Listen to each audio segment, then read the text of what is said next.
আসসালামু আলাইকুম, স্বাগত জানাচ্ছি আরটিভির দুপুরের সংবাদে। আপনাদের সঙ্গে রয়েছি আমি হাবিবা আফরোজ। সাংবাদিক দম্পতি সাগর সারোয়ার ও মেহরুন রুনি হত্যা মামলার তদন্ত থেকে র্যাপিড অ্যাকশন ব্যাটালিয়ন র্যাবকে সরিয়ে দিয়েছে আদালত। আলোচিত মামলার তদন্তে উচ্চ পর্যায়ে টাস্কফোর্স গঠনের নির্দেশ দিয়েছেন হাইকোর্ট। স্বরাষ্ট্র মন্ত্রণালয়কে এই নির্দেশনা বাস্তবায়ন করতে বলা হয়েছে।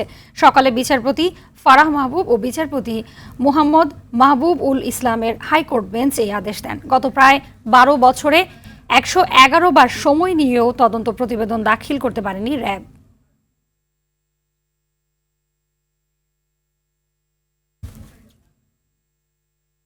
সাবেক প্রধানমন্ত্রী শেখ হাসিনার ছেলে ও তথ্য প্রযুক্তি উপদেষ্টা সজীব ওয়াজেদ জয়কে অপহরণের মাধ্যমে হত্যা চেষ্টার ষড়যন্ত্রের মামলায় 7 বছর কারাদণ্ডপ্রাপ্ত সাংবাদিক শফিক রেহমান আদালতে আত্মসমর্পণ করেছেন। ঢাকার অতিরিক্ত চিফ মেট্রোপলিটন ম্যাজিস্ট্রেট মাহবুবুল হকের আদালতে আইনজীবীর মাধ্যমে আত্মসমর্পণ করেন তিনি। এই মামলায় গতকালই তার সাজা আপিলের শর্তে 1 বছরের জন্য স্থগিত করে স্বরাষ্ট্র মন্ত্রণালয়।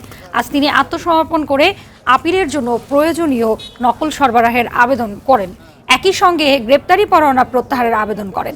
আদালত তার আবেদন মঞ্জুর করেন। এই মামলায় রোববার দৈনিক আমার দেশ পত্রিকার সম্পাদক মাহমুদুর রহমান আত্মসমর্পণ করে আপিলের শর্তে জামিন আবেদন করলে আদালত তা নামঞ্জুর করে কারাগারে পাঠানোর আদেশ দেন।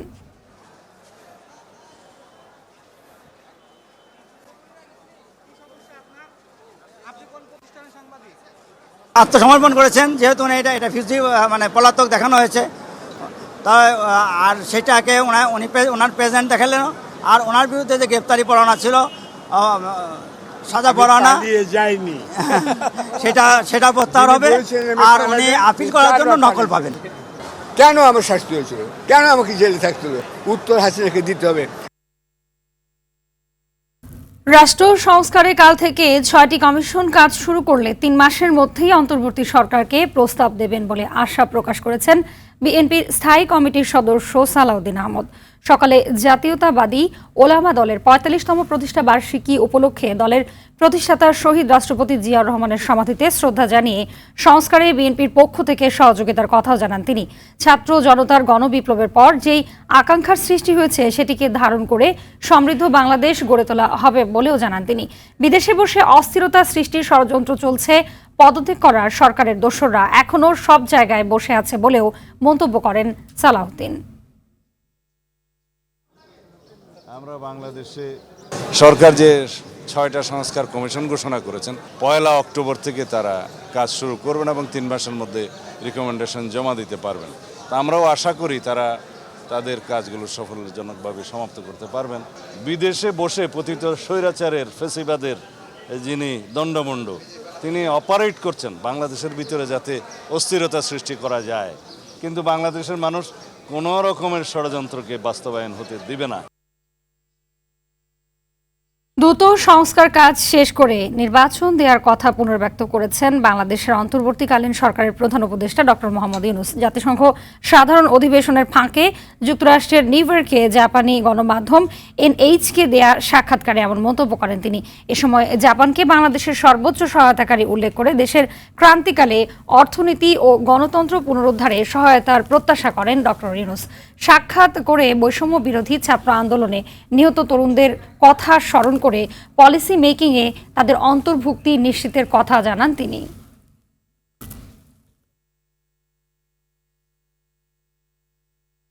ছাত্র জনতার বিপ্লবে অংশগ্রহণকারী পরিবারের মনোবল ভেঙে দিতে সর্বোচ্চ অপচেষ্টা চালায় শেখ হাসিনা প্রশাসনের পুলিশ। ডিবি হেফাজতে নির্মম নির্যাতনের আত্মচিৎকার ফোনে শোনানো হয় পরিবারকে। আওয়ামী লীগ সরকারের পতনের পর মুক্তি পেলেও ভয়াবহ সেই নির্যাতনের স্মৃতি ভুলতে পারছে না সানিয়াত। প্রচণ্ড যন্ত্রণা নিয়ে এখনও হাসপাতালে কাতরাচ্ছেন তিনি। মায়দুর রহমান রুবেল জানাচ্ছেন এরই বিস্তারিত। বুকে পাথর বেঁধে আদালতে গ্রেফতার সন্তানের পিঠ চাপড়ে দিয়ে আলোচনায় আসেন মমতাময়ী মা শামীমা আক্তার লাকি। রাজনৈতিক পরিবারে বড় হয় তার জানা পরের পথ কতটা নিষ্ঠুর হতে পারে। প্রিয় সন্তানের এমন দশা দেখে বুক ফেটে কান্না পেলেও ছেলে যাতে মনোবল না হারায়, তাই এমন সান্ত্বনা মমতাময়ী এই মায়ের। আমার ছেলের সামনে যদি এখন কান্নাকাটি করি বা কিছু বলি, আমার ছেলে তো মনোবল হারায় ফেলবে, নার্ভাস হয়ে যাবে সে। ছেলে গ্রেফতার জানতেন না তার মা। পরদিন জানতে পেরে অসুস্থ শরীর নিয়ে বিভিন্ন থানা ঘুরেও হদিস না পেয়ে মহা দুশ্চিন্তায় পড়ে যান তিনি। একদিন পর আদালতে ছেলেকে দেখতে পেয়ে স্বস্তি ফেরে মায়ের। বাটারা থানা থেকে শুরু করে আপনার গুলশান, আপনার উত্তরা, মিরপুর, মানে থানার কোনো বাদ নেই। একটা যে আমার ছেলের সাথে দেখা করবো, এটা হলো কথা। ওকে আমি দেখবই। অসুস্থ মা হাসপাতালে ভর্তি, বাবা 2 শতাধিক মামলা নিয়ে ফেরারি। ছোট ভাই ডাউন সিনড্রোমের রোগী। মধ্যরাতে ছোট ভাইয়ের আবদারে পেস্ট্রি কিনতে বের হয়ে বসুন্ধরা আবাসিক এলাকা থেকে ডিবির হাতে ধরা পড়েন সানিয়াত। আদালতে মায়ের পিঠ চাপড়ানো সাহস যোগায় তাকে। মুহূর্তের মধ্যে আমার সব ব্যথা বুথা সব ভুলে গেছি আমি, এবং সাহসটা নিয়ে কিন্তু আমি আরো 2-3 দিন কিন্তু রিমান্ড ফেস করছি এই সাহসের উপরে। কিন্তু এক ঝলক হাসির জন্য ধরেন, এবং আমি আমার মাকে সালাম দিতে যাচ্ছিলাম, তার সালামের তো আমার খেয়াল নাই যে আমার 2 হাতে হ্যান্ডকাপ করা, এই জন্য আমার হাতটা উঠে গেছিল আর কি। তো বললাম যে মা ভয় পেও না। আমাকে মা যখন বললো যে ভয় পেও না, নো টেনশন, আমি আল্লাহ ভরসা আম্মা। সামাজিক মাধ্যমে লড়াকু মায়ের এমন সাহসিকতা দেখে অনেক মাই তার সন্তানকে রাজপথে নামিয়ে দেন ফেসিবাদ পতনের আন্দোলনে। আর সেই ভিডিও কাল হয়ে দাঁড়ায় সানিয়াতের জন্য। রিমান্ডে তার উপর নেমে আসে অমানবিক নির্যাতন। কোন ভিডিও ভাই? এই ভিডিও তো জানতামও তো আমি না ওই সময় কোন ভিডিওর জন্য কি। পিছন থেকে একজন আপনার মা আপনাকে পিঠে ইয়ার করতেছে, বলতেছে সাহস দিচ্ছে। এই ভিডিওটা ভাই এখন আমাদের জন্য একটা অনুপ্রেরণা। নির্যাতনের মাত্রা এত বেশি ছিল, তার চেয়ে মৃত্যু ভালো ছিল বলে মনে করেন সানিয়াত। তবে ছাত্র আন্দোলন শেষ অবধি সব শ্রেণীর মানুষের আন্দোলনে রূপ নিলেও এখন কেউ কেউ আন্দোলনের ফয়দা লুটার চেষ্টা করছে বলে আফসোস করেন তিনি। যেদিন ঝুলায় ওদিন আপনার ইয়া বাঁধে, গামছা বাঁধে আর কি। আর ঝুলানো ছাড়া মারলে আপনার জমটুপি পরায় মারে আর কি। একজনকে 3 জন মারতে পারে, একজনকে ভাই 9 জন মারে। আমি জোর দাবি জানাই তাদের একটা স্বীকৃতির জন্য। এটা দিতেই হবে। কে দেখবে, কাকে কে দেখে, দেখার তো একজন না একজন দায়িত্ব নিছেন। দায়িত্বটা কোথায়? যদি আমাদেরকে জিজ্ঞেস করেন কে আহত হয়েছে, এলাকা ওয়াইজ জিজ্ঞেস করেন কে আহত হয়েছে, আমরা বলতে পারবো। আমরা জনগণের সাথে চলি। দীর্ঘ সময় শারীরিক এই সমস্যার সাথে লড়াই করতে হবে মেনে নিয়ে বলেন, যারা শহীদ হয়েছে তাদের স্মৃতি মনে রাখতে হবে রাষ্ট্রকে। কাউকে হিরো বানাতে গিয়ে যেন কাউকে উপেক্ষা না করা হয়, এমন আহ্বান 2024-এর নতুন বাংলাদেশ গড়ার এ যোদ্ধার। মাইদুর রহমান রুবেল, আরটিভি, ঢাকা। ডাকসুর সাবেক ভিপি সুলতান মোহাম্মদ মনসুর আহমেদকে আটক করেছে গোয়েন্দা পুলিশ। ভোরে কানাডা থেকে দেশে ফেরার পর ঢাকার হযরত শাহজালাল আন্তর্জাতিক বিমানবন্দরের ইমিগ্রেশন থেকে তাকে ডিবি হেফাজতে নেওয়া হয়। ডিবির পক্ষ থেকে জানানো হয় তার বিরুদ্ধে সুনির্দিষ্ট অভিযোগ রয়েছে, সে বিষয়ে জিজ্ঞাসাবাদ করা হবে। 2018 সালে ডক্টর কামাল হোসেনের নেতৃত্বে জাতীয় ঐক্যফ্রন্টের হয়ে ধানের শীষ প্রতীকে মৌলভীবাজার 2 আসন থেকে সংসদ সদস্য নির্বাচিত হন সুলতান মনসুর। 1986 সালে তিনি ছাত্রলীগের কেন্দ্রীয় সভাপতি নির্বাচিত হন। 1989 সালে নির্বাচিত হন ডাকসুর ভিপি।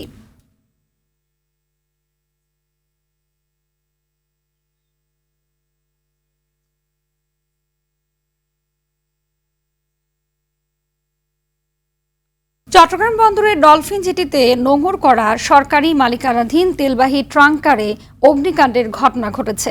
বড় জাহাজ থেকে তেল পরিবহন করে জেটির কাছে অবস্থান নিয়ে খালাসের অপেক্ষায় ছিল ট্রাঙ্কারটি। চট্টগ্রাম বিভাগীয় ফায়ার সার্ভিস ও সিভিল ডিফেন্সের কর্মকর্তা কপিল উদ্দিন জানান, জাহাজটিতে প্রথমে বিস্ফোরণ ঘটে, পরে সেখান থেকে ধোঁয়ার কুণ্ডলী ও আগুন জ্বলতে দেখা যায়। খবর পেয়ে বন্দর কর্তৃপক্ষের পাশাপাশি ফায়ার সার্ভিসের 8টি ইউনিট আগুন নিয়ন্ত্রণে কাজ করছে।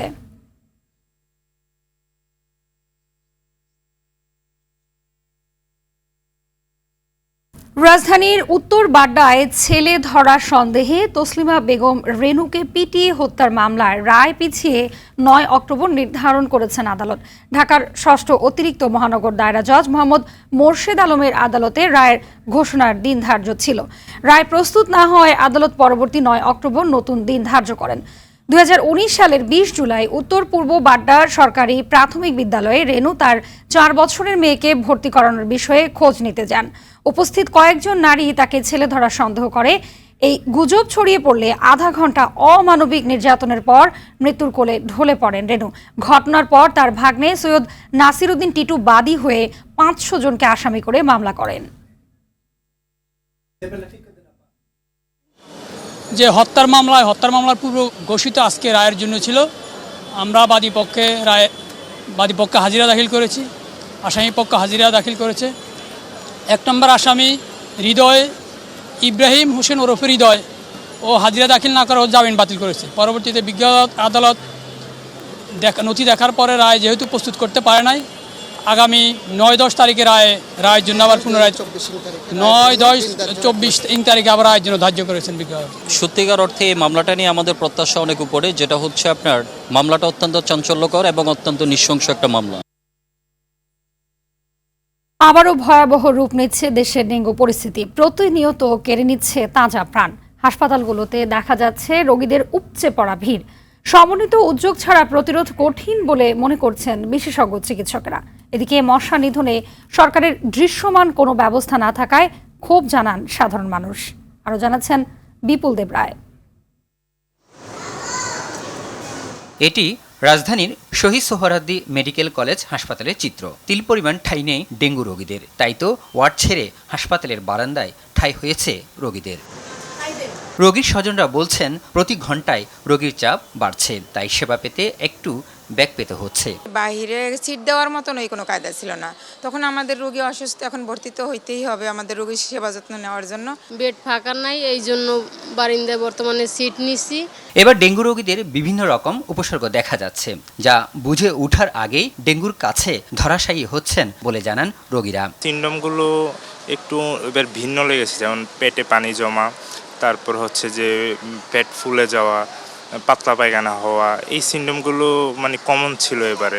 5 দিন পর্যন্ত এই হসপিটাল আছি। আমার ফার্স্টে আপনার মানে হালকা মাথা ঘুরেছিল, এখান থেকে মানে গায়ে জ্বর। রাজধানীর শেওড়াপাড়ার বাসিন্দারা জানান প্রতিটি ঘরের মানুষ ডেঙ্গু রোগে আক্রান্ত হচ্ছে। মশা নিধনে নেই কোনো কার্যকর পদক্ষেপ। মশার উৎপাত কমতেছে না, যার কারণে হচ্ছে আমাদের বাসার কাজের মেয়েটারও অলরেডি ডেঙ্গু হয়েছে। মানে যখন আমার হাজব্যান্ডের হয় তখন 3-4 জনের হয়েছে, আবার এখন আমার পাশের ফ্ল্যাটে কাপড় হয়েছে, উনি এখন অলরেডি আক্রান্ত আছে।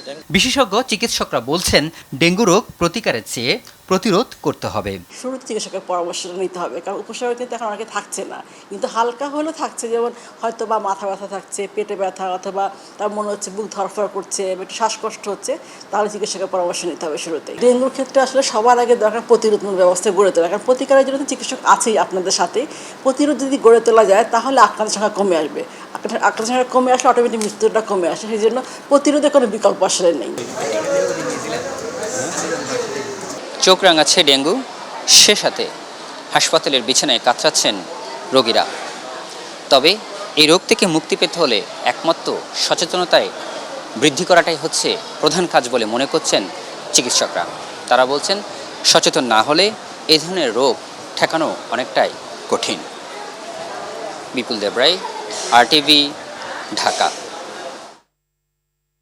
ময়মনসিংহে ডেঙ্গুর প্রকোপ বাড়ায় হাসপাতালে বেড়েই চলেছে ডেঙ্গু রোগীর সংখ্যা। গত 24 ঘন্টায় ময়মনসিংহ মেডিকেল কলেজ হাসপাতালে ডেঙ্গু ওয়ার্ডে 2 জনের মৃত্যু হয়েছে। চলতি মাসে ডেঙ্গু আক্রান্ত হয়ে সবচেয়ে বেশি রোগী ভর্তি হয়েছে এখানে। চাপ সামলাতে আলাদা ইউনিট চালু করেছে কর্তৃপক্ষ। ময়মনসিংহ থেকে মোজাম্মেল খোকনের পাঠানো প্রতিবেদন, জানাচ্ছেন সৈয়দা সামিয়া তামান্না। ময়মনসিংহ মেডিকেল কলেজ হাসপাতালে পাল্লা দিয়ে বাড়ছে ডেঙ্গু রোগীর সংখ্যা। হাসপাতালের ডেঙ্গু ওয়ার্ডে বর্তমানে চিকিৎসা নিচ্ছেন 39 জন। এদের মধ্যে পুরুষ 30, নারী 8 আর শিশু 1 জন। গত 24 ঘন্টায় ভর্তি হন 20 জন। চলতি বছরের জানুয়ারি থেকে এই পর্যন্ত ডেঙ্গু রোগী চিকিৎসা নিয়েছেন 432 জন, মারা গেছেন 2 জন। এখানকার রোগীদের বেশিরভাগ ঢাকা, সাভার, গাজীপুর সহ দেশের বিভিন্ন স্থানে বসবাস করেন। সেসব এলাকায় ডেঙ্গু আক্রান্ত হয়ে এই হাসপাতালে এসে ভর্তি হয়েছেন। আমি ঢাকা বাইপাইল সাভার গেছিলাম কোনো একটা চাকরির উদ্দেশ্যে, সেখানে গিয়ে আমি এই ডেঙ্গু জ্বরে আক্রান্ত হই। আমি ছিলাম ঢাকা পল্টনে। 10 দিন আগে থেকে আমার শরীরে জ্বর, প্রচণ্ড ব্যথা, টেস্ট করানোর পরে আমার ডেঙ্গু পজিটিভ আসে আর কি। ভরি খাওয়ার পরে গেল 3 দিন। 3 দিনের ভিতরে আমার শরীর মনেগুলো নিজে ভাঙে তছনছ হয়ে গেছে, এরকম লাগছে আমার কাছে আর কি। হঠাৎ করে রোগীর চাপ বাড়লেও ডেঙ্গু রোগীদের নিয়মিত চিকিৎসা সেবা দেওয়া হচ্ছে বলে জানান হাসপাতালের দায়িত্বপ্রাপ্ত এই সেবিকা। সাধারণত জ্বর নিয়ে আসি, জ্বর, তীব্র মাথা ব্যথা, অনেক রোগীর শরীরে র্যাশ থাকে। দেখা গেল এখন একটু কম, 24 ঘন্টায় দেখা গেছে রোগী একদম ওয়ার্ড ফিল আপ হয়ে যায়। এদিকে রোগের চাপ বাড়লেও আলাদা ইউনিট চালু করায় সমস্যা হবে না বলে জানান হাসপাতালের পরিচালক। আর রোগীদের জন্য পর্যাপ্ত ওষুধ ও স্যালাইন মজুদ রয়েছে বলে জানান এই চিকিৎসক। ডেঙ্গি ওয়ার্ড আমরা চালু করেছি, এখানে আছে, এবং এখন যদি ডেঙ্গি রোগী আমাদের হাসপাতালে আসে তাহলে চিকিৎসা দেওয়ার কোনো প্রকারের অসুবিধা হবে না। হেলথ স্টাফ থেকে শুরু করে ডেঙ্গু চিকিৎসার জন্য যে প্রয়োজনীয় ওষুধ, স্যালাইন সেগুলো আমাদের হসপিটালে মজুদ আছে। আমরা ন্যাশনাল গাইডলাইন অনুযায়ী রোগীদেরকে চিকিৎসা দিচ্ছি। ডেঙ্গু মোকাবেলায় সবাইকে সচেতন থাকার পরামর্শ দেন চিকিৎসকরা। সৈয়দা সামিয়া তামান্না, RTV। দর্শক, ময়মনসিংহের ডেঙ্গু পরিস্থিতির খবর জানাতে সরাসরি যুক্ত হচ্ছেন সহকর্মী মোজাম্মেল খোকন। খোকন জানাবেন যে ময়মনসিংহের ডেঙ্গু পরিস্থিতির অবনতির কারণ কি এবং সামাল দিতে মানুষ কতটা সচেতন? যে হাবিবা সারা বিশ্বের মতো মানসিক আর এই ডেঙ্গু রোগীদের বিশেষ করে নারী, পুরুষ এবং শিশুরা কিন্তু এই মানসিক মেডিকেল কলেজ হাসপাতালে এই রোগী আক্রান্ত হয়ে কিন্তু ভর্তি হচ্ছেন। তো আপনাকে যদি একটি বিষয় জানিয়ে রাখি, সেটা হচ্ছে যে গত 24 ঘন্টায় কিন্তু ময়মনসিংহে এই মেডিকেল কলেজ হসপিটালে 2 জন কিন্তু ডেঙ্গু রোগে আক্রান্ত হয়ে কিন্তু তারা এখানে মৃত্যুবরণ করেছেন।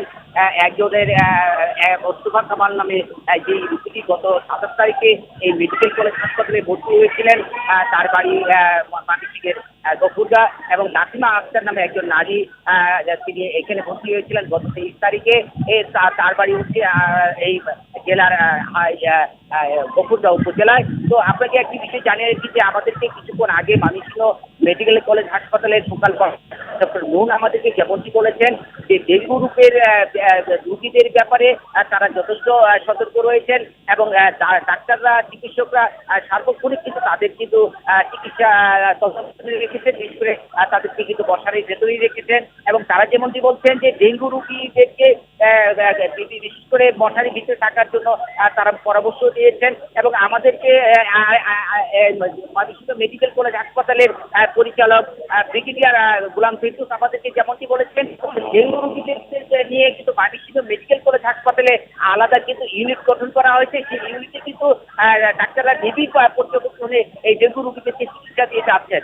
তো সাধারণ রোগীদের মধ্যে কিন্তু এই ময়মনসিংহ মেডিকেল কলেজ হাসপাতালে গত 2 দিনের যে ঘটনায়, গত 24 ঘন্টায় যে 2 জন রোগী মৃত্যুবরণ করেছে, এটা নিয়ে কিন্তু সাধারণ রোগীদের মধ্যে কিন্তু এক ধরনের আতঙ্ক বিরাজ করছে। এছাড়া যদি আপনাকে একটি বিষয় জানিয়ে রাখি যে ময়মনসিংহ এই নগরীতে বিভিন্ন অপরিচ্ছন্ন কিন্তু আবর্জনা থাকায়, বিশেষ করে মেডিকেল কলেজ হাসপাতালে, এবং আমরা দেখেছি ময়মনসিংহ সিটি কর্পোরেশনের বিভিন্ন ড্রেনেজ ব্যবস্থায় কিন্তু এই যে মশার বাহিত যে রোগগুলো, সেই রোগগুলো কিন্তু এখান থেকে সৃষ্টি হচ্ছে। সাধারণ মানুষ বলছেন যে এই রোগগুলো কিন্তু নিরাময়ের জন্য তারা কিন্তু তেমন কোনো ধরনের উদ্যোগ যারা সংশ্লিষ্ট কর্তৃপক্ষ রয়েছেন তারা নেয়নি, এমনটি বলছেন। তো তাদের যে দাবি যে ময়মনসিংহ এই নগরীতে যে পরিষ্কার পরিচ্ছন্নতার বিষয়টি তারা ময়মনসিংহ সিটি কর্পোরেশনকে পরিষ্কার পরিচ্ছন্ন রেখে এই ডেঙ্গু বাহিত রোগ থেকে মুক্তি পাওয়ার জন্য কিন্তু তারা কিন্তু সার্বক্ষণিক এই বিষয়গুলো কিন্তু দাবি জানিয়ে আসছেন। এবং ময়মনসিংহ মেডিকেল কলেজ হাসপাতালে আমরা একটি বিষয় দেখেছি, লক্ষ্য করেছি যে যারা রোগীরা আসছেন তারা কিন্তু মোটামুটি এক ধরনের অনেকে দেখিয়েছি ফ্লোরের মতো শুয়ে রয়েছেন, চিকিৎসা নিতে কিন্তু অনেকে। ধন্যবাদ আপনাকে। কয়েকদিনের টানা ভারী বর্ষণ ও উজানের ঢলে দেশের কয়েকটি জেলায় বন্যা দেখা দিয়েছে। এর মধ্যে লালমনিরহাট, নীলফামারী, কুড়িগ্রাম, রংপুর সহ আশপাশের কয়েকটি জেলায় নিম্নাঞ্চল প্লাবিত হয়েছে। এদিকে যমুনা, ব্রহ্মপুত্র সহ দেশের মধ্যাঞ্চলের নদ নদীর পানি বৃদ্ধি পেয়েছে। ফলে সিরাজগঞ্জ, টাঙ্গাইল, বগুড়া, গাইবান্ধা, জামালপুর জেলার চরাঞ্চলে বন্যার পরিস্থিতি দেখা দিয়েছে। সিরাজগঞ্জে পানি উন্নয়ন বোর্ডের গেজ গিডার হাসান মাহমুদ জানান, উজানের ঢল ও তিস্তার জল কপাট খুলে দেয়ায় মধ্যাঞ্চলের নদীগুলোতে পানি বৃদ্ধি পেয়েছে। গত 24 ঘন্টায় যমুনা নদীর সিরাজগঞ্জ পয়েন্টে 57 সেন্টিমিটার পানি বৃদ্ধি পেয়েছে।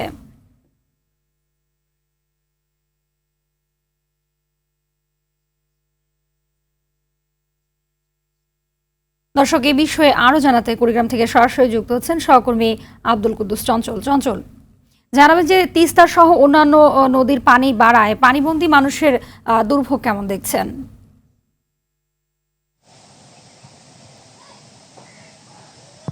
হাবিবা, আমি এখন অবস্থান করছি দুধকুমার নদীর অববাহিকার কৃষ্ণপুর এলাকায়। এই বিষ্ণুপুর এলাকায় কিন্তু গতকাল পর্যন্ত কিন্তু ব্যাপক পানি ছিল, আজকে কিন্তু পানি কমে গেছে। আপনাকে যদি একটু দেখাতে চাই যে পাশের যে ধান ক্ষেতগুলো রয়েছে এগুলো কিন্তু গতকাল পর্যন্ত কিন্তু পানিতে টইটম্বুর ছিল এবং পানির নিচে ছিল। আজকে কিন্তু এই ধান গাছগুলো কিন্তু জেগে উঠেছে এবং পানি কিন্তু ব্যাপক আকারেই কিন্তু কমে গেছে।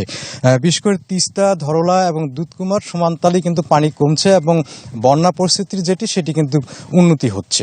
তো সব মিলিয়ে বলা যায় যে পানি ব্যাপক হারে কমেছে এবং যে সমস্ত চর অঞ্চলে মানুষের বাড়িঘরে পানি উঠেছিল সেগুলোও কিন্তু নেমে গিয়েছে। তবে নিম্ন চর অঞ্চল যেগুলো রয়েছে সেগুলোর বাড়ির আশপাশ দিয়ে পানি রয়েছে, ফলে সেখানকার মানুষের একটু দুর্ভোগ রয়েছে। সেই দুর্ভোগটা হচ্ছে চলাচলে, তারা কিন্তু মোটামুটিভাবে বাইরে হতে পারছে না এবং বাজারঘাট সেটি কিন্তু করতে পারছে না। আরেকটি বিষয় হচ্ছে যে গোচারণ ভূমিগুলো রয়েছিল সেগুলো পানির নিচে এখন পর্যন্ত রয়েছে, ফলে যে গবাদি পশুর খাবার সেটি কিন্তু সংকট রয়েছে। প্রশাসনের পক্ষ থেকে যেটি বলা হচ্ছে যে বন্যার্তদের জন্য তারা কিন্তু ত্রাণ কার্যক্রম শুরু করেছে এবং তাদের হাতে পর্যাপ্ত ত্রাণ মজুত রয়েছে। আমরা খোঁজখবর নিয়ে দেখেছি যে গতকাল রাজারহাটের যে তিস্তা নিম্ন অঞ্চল ছিল, সে যে বাড়িগুলোতে পানি উঠেছিল সেখানে কিন্তু প্রশাসনের পক্ষ থেকে শুকনো খাবার বিতরণ করেছে। তো পানি উন্নয়ন বোর্ড যেটি জানিয়েছে যে আজকে সন্ধ্যা নাগাদ কিন্তু সমস্ত পানি কিন্তু নেমে যাবে এবং বন্যার ব্যাপক উন্নতি ঘটবে। কৃষি দপ্তর যেটি জানিয়েছে যে এই বন্যায় কিন্তু বিশেষ করে আবাদি জমি তলিয়ে যাওয়ার ফলে কিন্তু ধানের ক্ষতি না হলেও বিশেষ করে চীনাবাদামের কিন্তু অনেকটা ক্ষতি হবে এবং যে ধানগুলো রয়েছে আগাম যেগুলো পেকেছে কাটার অপেক্ষায় রয়েছিল সেগুলো কিন্তু কিছুটা ক্ষতি হবে। তো সব মিলে বলা যায় যে আগামীকাল নাগাদ কিন্তু বন্যার ব্যাপক উন্নতি ঘটবে। হাবিবা। জি, ধন্যবাদ আপনাকে। উত্তরাঞ্চলে বন্যাতুর্যের জন্য সহযোগিতা করতে নেতাকর্মীদের প্রতি আহ্বান জানিয়েছেন বিএনপির ভারপ্রাপ্ত চেয়ারম্যান তারেক রহমান। সোমবার এক বিবৃতিতে তিনি বলেন, বন্যা উপদ্রব ও আশপাশের জেলাগুলোর নেতাকর্মীদের বন্যাতুরদের সহযোগিতার সক্রিয়ভাবে এগিয়ে আসতে হবে।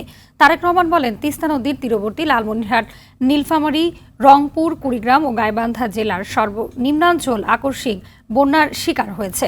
ইতিমধ্যেই প্রায় লক্ষাধিক মানুষ গৃহবন্দী হয়ে পড়েছে। তিনি অন্তর্বর্তী সরকারকে দ্রুত এলাকাগুলোতে ত্রাণ ও উদ্ধার কার্যক্রম পরিচালনা সহ নদী ভাঙন রোধে উদ্যোগ গ্রহণের আহ্বান জানান।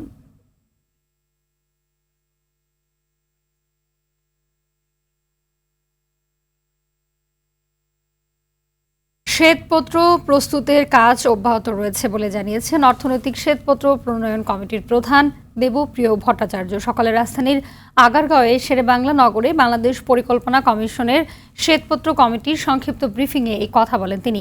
বলেন, বাংলাদেশের শ্রমিকদের মজুরি যথোপযুক্ত নয়, দেশের উন্নতি হলেও তারা ন্যায্য হিস্সা পায়নি। দেবপ্রিয় ভট্টাচার্য জানান, তারা নির্বিঘ্নে ট্রেড ইউনিয়ন আন্দোলন করতে পারছে না। আন্তর্জাতিক আইনের সঙ্গে সামঞ্জস্য না করে বাংলাদেশে শ্রমিক আইন করায় তাদের অনেক অধিকার লঙ্ঘিত হচ্ছে বলেও জানান অর্থনৈতিক শ্বেতপত্র প্রণয়ন কমিটির প্রধান দেবপ্রিয় ভট্টাচার্য। আমরা সবচেয়ে প্রথমে কাজ করেছি সেটা হলো যে তথ্য উপাত্তের ক্ষেত্রে আমাদের যে সংশয় আছে সেটা নিরূপণ করার জন্য আমরা সরকারি তথ্য ব্যবস্থার মানুষদের সাথে আলোচনা করেছি। এরপর বিভিন্ন সামাজিক গোষ্ঠীর সাথে আমরা আলোচনা করছি, যেমন উদ্যোক্তা ইত্যাদি। আজকে শ্রমজীবী তাদের সাথে আলোচনা হয়েছে। সামনে আরও বিভিন্ন ধরনের খাতওয়ারি আলোচনা হবে, যে যারা বিদেশি বিনিয়োগকর্তা আছে তাদের সাথেও আলোচনা হবে, বিদেশি সাহায্যদাতাদের সাথে আলোচনা হবে। এই আলোচনাগুলো অব্যাহত থাকবে। এর ভিতর দিয়ে আমরা যা তথ্য পাচ্ছি এগুলোকে আত্মস্থ করছি। সাইবার আইনে দায়ের হওয়া স্পিচ অফেন্স সম্পর্কিত মামলাগুলো দ্রুত প্রত্যাহারের সিদ্ধান্ত নিয়েছে সরকার। তাছাড়া এসব মামলায় কেউ গ্রেপ্তার থাকলে আইনি প্রক্রিয়ার মাধ্যমে তাৎক্ষণিকভাবে মুক্তি পাবেন। আইন, বিচার ও সংসদ বিষয়ক মন্ত্রণালয়ের এক বিজ্ঞপ্তিতে এই তথ্য জানানো হয়। বর্তমানে স্পিচ অফেন্স সম্পর্কিত মোট ১,৩৪০টি মামলা চলমান। এর মধ্যে ৪৬১টি মামলা তদন্তকারী সংস্থার কাছে তদন্তাধীন এবং ৮৭৯টি মামলা দেশের ৮টি সাইবার ট্রাইব্যুনালে বিচারাধীন রয়েছে।